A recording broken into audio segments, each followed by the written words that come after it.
fierce gusts of wind that were affecting the flight of the ball by the beginning of the second half. Heavy rain leaving those on the pitch completely sodden. A gritty battle between two sides lacking fluency going forward, but certainly not without commitment. To see this stormy, autumnal scene at Valley Parade as one of beauty would take an acquired taste. It's certainly not attractive in the conventional sense. Not attractive to those who conventionally find themselves inside the home of Bradford City. But for the visiting Charlton Athletic supporters, this traditional display of bleakness only aided the wonder of their result.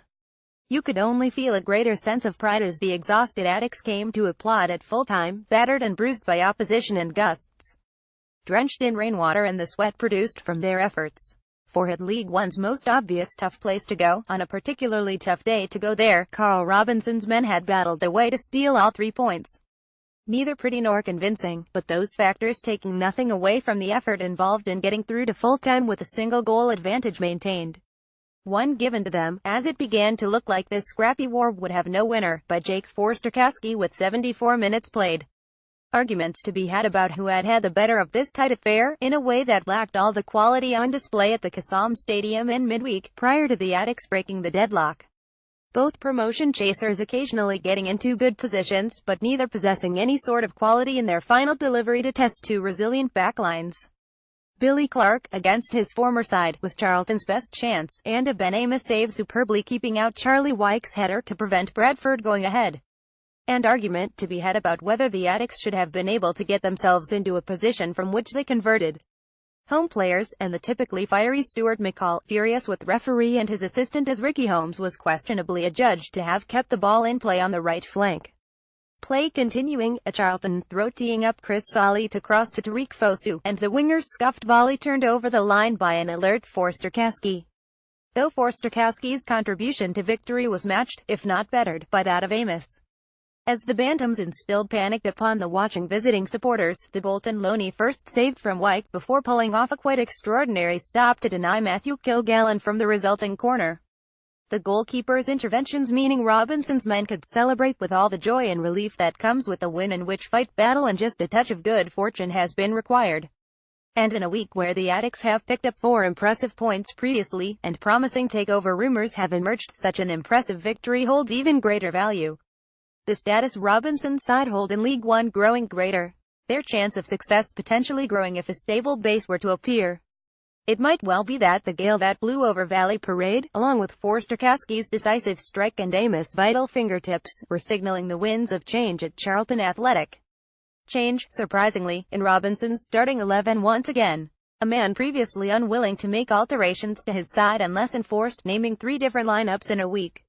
Ezri Konsa returned to the side at the expense of Jay Da Silva, with Naby Sarr bravely placed at left back, while Clark was chosen ahead of Ben Reeves to start at the ground he called his home for 3 years.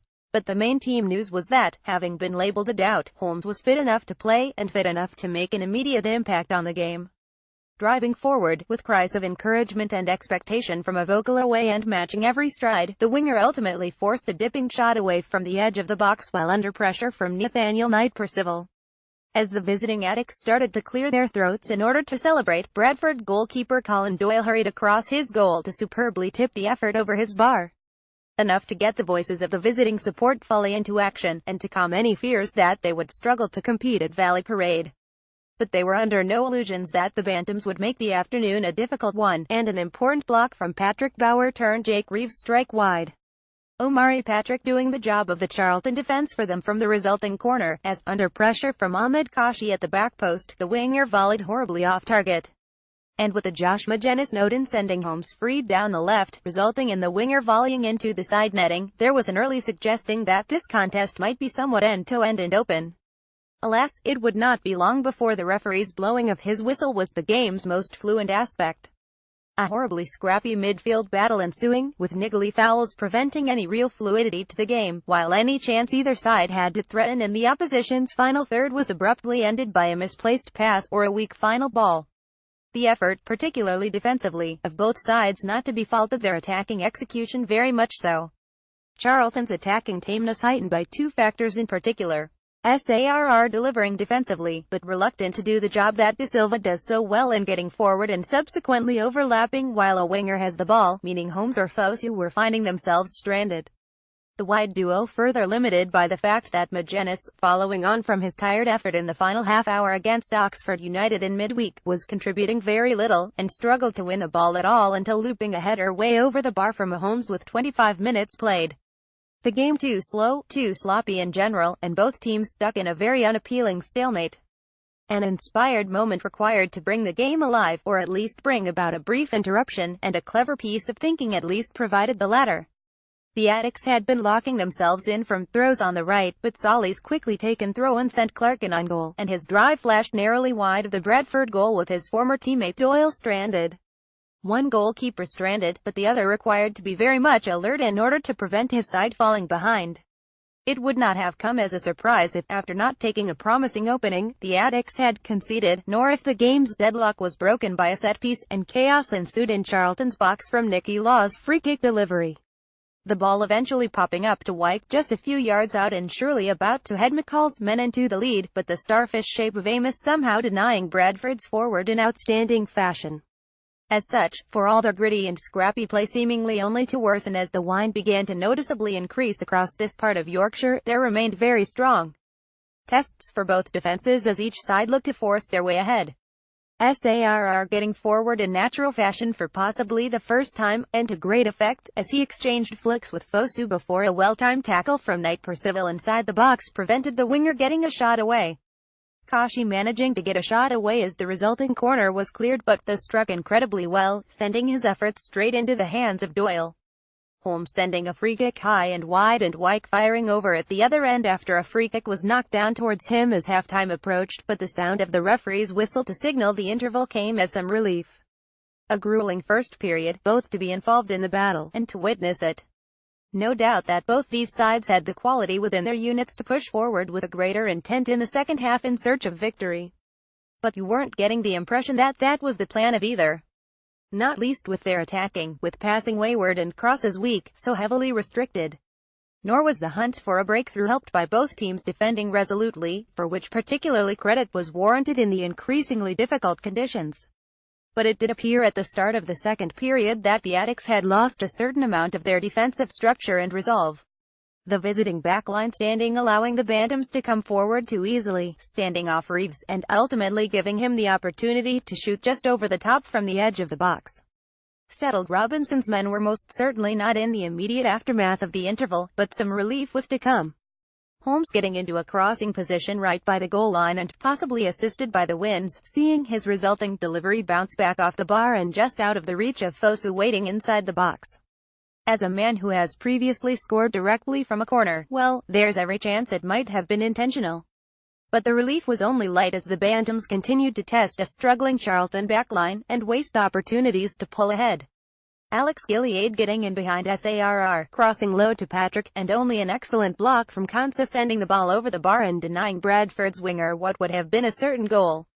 Cries from the away end for the Addicks to wake up, and those only growing louder following the resulting corner, as a delivery sent to the back post was nodded back into the centre, where an unchallenged Timothy Dieng should have done much better than fire over.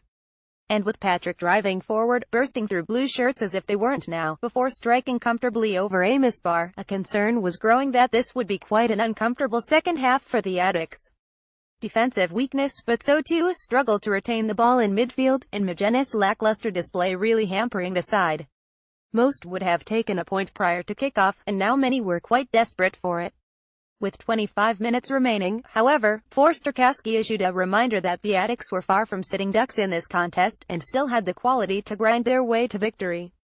The midfielder, battling as much as anyone in the horrible central battle, finding himself in space 25 yards from goal, and curling an effort in the general direction of the top corner. A brief moment, while the ball was still in flight, where the away began to prematurely celebrate, but Doyle did extremely well to get himself across goal and push the effort behind. Certainly enough to reinvigorate the visiting supporters, raising voices and making them believe that they could come away from Valley Parade with 3 points, and seemingly doing the job of settling the Addicks down into a more compact and coherent unit.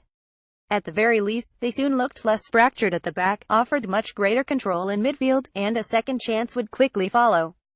Fosu winning and subsequently taking a free kick, seeing a swerving strike from a dead ball punched away by Doyle, with the goalkeeper taking no risks in such windy conditions. energy in the Charlton side to match the battle that hadn't faded, and Holmes attempted to burst up the right flank with a little more than 15 minutes to play despite Bradford men surrounding him. It appeared as if his efforts has been in vain, or at least in the very strong view of those representing the hosts, with the accusation that the winger had ran the ball out of play. However, he continued, and ultimately won his own side a throw, while Valley Parade regulars continued to voice their displeasure. Maybe that part of the reason that those on the pitch were caught flat-footed as, from the quickly taken throw, Sully was sent into an excellent crossing position without a bantam around him. His delivery picking out an unmarked Fosu, but his resulting volley towards goal not a clean one, only for Forster-caskey to appear at the far post and turn the ball over the line. Cue carnage. The importance of the goal not lost on Robinson's men, with groups of wild celebrations ultimately forming one, in front of a set of fans celebrating equally as wildly. A lead with 16 minutes to play in a horribly scrappy affair against a side who are incredibly difficult to beat at home, who had been putting the Attics under some pressure. Huge. There was, however, still 16 minutes to play. Bradford had already shown they could test this Charlton back four, and would no doubt find ways to do so in the time that remained. Though they would have to do better than Dieng's effort, as Amos watched the Frenchman's strike flash comfortably wide. And in the face of undoubted pressure, there was a desperate requirement to remain defensively firm. So the side of SARR jumping for a header, completely missing the ball, and allowing Patrick in behind was not ideal. The winger squaring for Wyke, and only a sublime save from Amos at his near save retaining Charlton's lead, sparing Sarr's blushes, and allowing those in the away end to begin the process of breathing again. But from the resulting corner, Amos, determined to protect these 3 points, managed to outdo his previous efforts. Kilgallen picked out at the back post, nodding towards the top corner from point-blank range, and the fingertips of the visiting goalkeeper somehow tipping the ball away. Quite incredible how the Attics still had their lead, and this quite incredible display of goalkeeper from the Bolton Loney.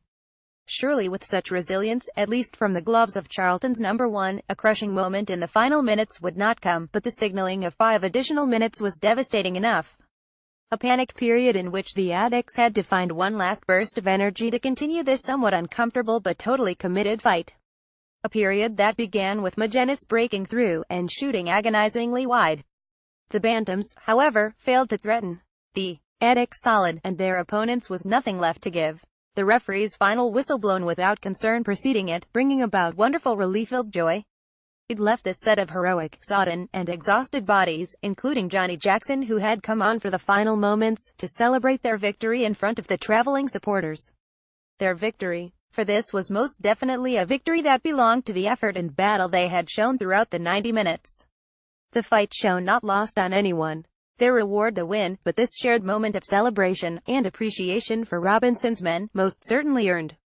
A win with huge value.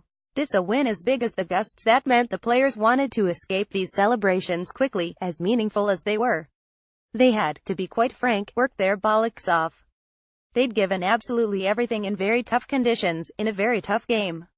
It a real battle, the wounds of which displayed, but one they had won. A battle fought collectively. It simply had to be, given the lack of attacking fluency that the nature of the game allowed. This wasn't a game where Holmes or Fosu could dominate. It was a game where Bauer and Konsa challenging for every ball, and continuously throwing their bodies on the line, was vital. It was a game where, despite being beaten several times by Gilead and Patrick, SARR and Solly had to keep on tracking their men with all the energy they had to give. It was a game where Koshy and Forster-caskey, up against the impressive Lond Reeves, had to be prepared to fight for every single first and second ball. Moments, of course, of uncertainty. In fact, maybe some luck involved. It did appear that Bradford's claim in the build-up to the goal was a reasonable one, but equally they could have dealt with the threat better, and defensive frailties at the start of the second half weren't capitalized on by the hosts. But for almost the entirety of the game, the Attics were successful in collectively battling as they needed to. And when they weren't in the period after taking the lead, they had a teammate on hand to bail them out. The hands of Amos absolutely vital. A sensational display of goalkeeping to secure the 3 points. A sensational display of goalkeeping, a Forster-caskey goal, and a battling collective effort that cements a position within the playoffs. Still some way off the top two, but, having drawn level on points with Bradford, we possibly become the side that will capitalize if one slips up. That is, of course, if a mixture of quality and fight continues to be shown. And there's the attractive short-term potential of this club to an interested buyer. Robinson has got a side that, realistically, still needs some strengthening into a very good position in the league. The long-term potential also seen today, seen in the stands. The joy of those supporters, embracing the relief and excitement of victory, and hoping for more positive news to follow. And it's probably these wins those supporters, battered and bruised themselves in recent years, enjoy more than any other. Not totally fluent but totally committed. A side fighting for victory in testing circumstances, and earning a result to be proud of.